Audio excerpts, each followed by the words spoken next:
falei, a gente vai ter a última mensagem da série A Centralidade de Cristo hoje, né?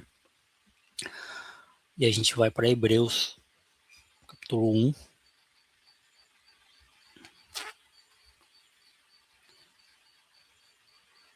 Hebreus capítulo 1, do verso 1 até o...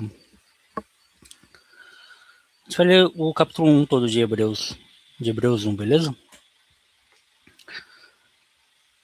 Vou ler na NVI.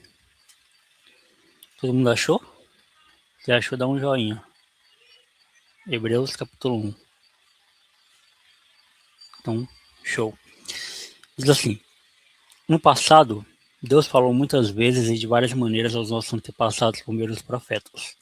Mas, nestes últimos dias, nos falou por meio do Filho, a quem constituiu o herdeiro de todas as coisas e por meio de quem fez o universo. O Filho é o resplendor da glória de Deus, a expressão exata do seu ser, e sustenta todas as coisas por sua palavra poderosa. Depois de ter realizado a purificação dos pecados, ele se assentou à direita da majestade nas alturas, pois é muito superior aos anjos, e o nome que herdou também é superior ao deles. Pois a qual dos anjos Deus alguma vez disse: você é meu filho, eu hoje o gerei. E outra vez: eu serei o seu pai e ele será o meu filho. Ainda, quando Deus introduz o primogênito no mundo, diz: todos os anjos de Deus o adorem. Quanto aos anjos, ele diz: ele faz os seus anjos como os ventos e os seus servos como fogo flamejante. Contudo, a respeito do filho, diz: o teu trono, ó Deus, subsiste para todo sempre. Cetro de justiça é o cetro do teu reino. Amas a justiça e odeias a iniquidade. Por isso, Deus, o teu Deus, te ungiu com óleo de alegria, acima dos teus companheiros. Também diz: no princípio o Senhor firmaste os fundamentos da terra, e os céus são obras das tuas mãos. Eles permanecerão, mas tu permanecerás. Todos eles envelhecerão como vestimentas. O Senhor os enrolará como um manto. Como roupas eles serão trocados. Tu, porém, permaneces o mesmo, e os teus anos jamais terão fim.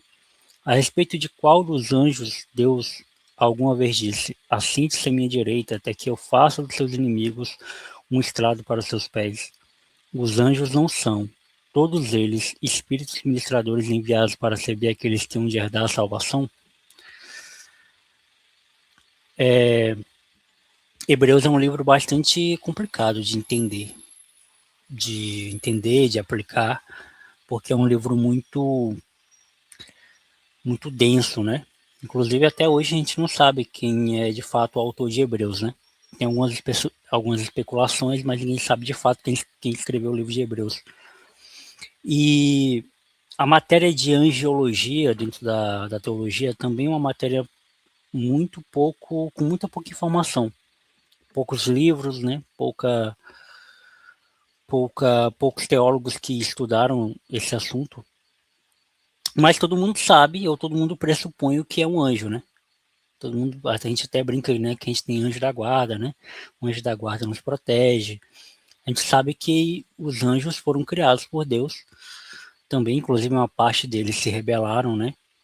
Que os demônios nada mais são do que anjos rebelados, né? Anjos que caíram. E o autor de Hebreus, ele começa a difundir isso falando sobre que Jesus, né, que é o Filho, é superior aos anjos. E não só isso. Ele não só é superior, como ele está à direita do Pai, né? Ele faz parte da Trindade, né? Os anjos não fazem, né? Os anjos são seres muito inferiores a Cristo. E isso, de certa forma, dá uma resposta, né? Há muita gente que se apega a anjos, ou que acha que anjos têm algum poder que não é o nome de Jesus. E o autor de Hebreus vai falar várias vezes sobre isso, né? Vai fazer perguntas para a gente, né? Por acaso Deus já falou para algum anjo que ele está à direita dele? Ou Deus já falou para algum anjo que nele subsistia todas as coisas, né? Nunca, né? Sempre foi Cristo, o Filho. E a gente está encerrando hoje a série sobre a centralidade de Cristo, e a gente falou durante algumas semanas aqui sobre isso, para poder exemplificar e para poder colocar isso na nossa cabeça e, acima de tudo, no nosso coração, de como Cristo deve ser o nosso referencial, né? De como Cristo deve ser aquele que nos conduz em decisões da vida, mas também em decisões diárias, né, que a gente toma. Como agir, como ser mais parecido com Ele, como ser a cada vez mais, como nós podemos olhar cada vez mais para Ele, menos para nós, para dentro de nós, para aquilo que nós gostamos, para aquilo que nós achamos certo e não aquilo que Ele, de fato, espera de nós. E eu acho interessante porque a gente muitas vezes perde de vista essa centralidade de Cristo na nossa vida, como a gente lidar com as situações, né? A gente costuma buscar achar alguns salvadores das nossas vidas, né? Por exemplo, eu até conversei sobre isso com o Vini Edu no podcast que a gente gravou, né? Que muita gente acha que a solução da pobreza é o dinheiro. Ah, eu sou pobre, então eu só preciso ter dinheiro.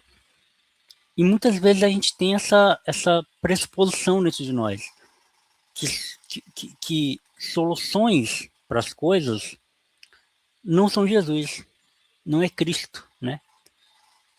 E a passagem do Evangelho que diz, né, sobre o que importa o homem ganhar o mundo e perder a sua alma, né?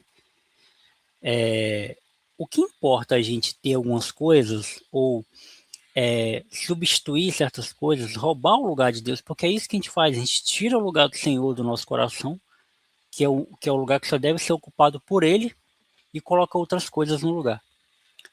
E se a gente sabe que Cristo deve ser o centro, não existe outro lugar que Ele tenha que habitar na nossa vida, a não ser esse lugar. Não tem como você colocar Ele de escanteio, ou de lado, ou de canto, ou ali, ou aqui embaixo, ou ali. Não, Ele tem que ser o centro da sua vida, Ele tem que ser o fio condutor pelo qual todas as outras coisas vão servir, né? Se você pegar um abajur, eu vou dar o exemplo do abajur que eu estou olhando para um aqui agora. É muito bem ornado, bonito, né, novo, acabou de sair da loja. Mas se você não colocar uma lâmpada nele, não faz sentido, né? Ele não serve, ele não tem serventia para nada. A mesma coisa é Cristo. Se ele não reinar no centro do seu coração, se ele não reinar soberanamente na sua vida, ele é só um atributo. Ele é só uma divindade. Ele é só mais uma divindade, como são outras que existem por aí no mundo. Então a gente não deve olhar para Cristo, né, para o Senhor da nossa vida, como um detalhe, sabe? Ou como uma exceção, ou como um lugar, né? A gente gosta muito de criticar os católicos, né, por fazer adoração a santos, enfim, tudo mais. Tem um lugarzinho, um quarto ali que assim de vela, mas a gente faz isso com Deus todo dia. Todo dia que a gente escolhe colocar outras coisas no lugar dele, a gente está substituindo ele, a gente está colocando ele num lugarzinho. Não, Deus, ele só é Deus na minha vida quando eu vou pro culto. Não, Deus só é Deus na minha vida quando eu acordo e peço para ele abençoar meu dia. Não, ele só é Deus na minha vida quando eu termino de comer e agradecer ele pela comida.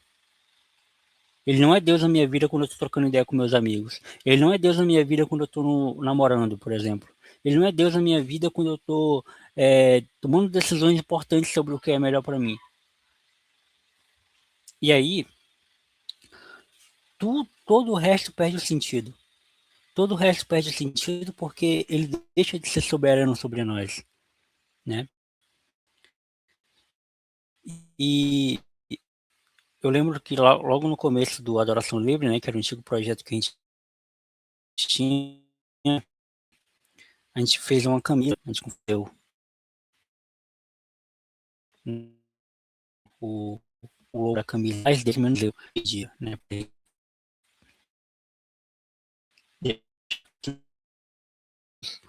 A nossa vontade, menos e, e é essencial que a gente tenha isso nutrido na nossa vida, no nosso coração. E por hoje é só.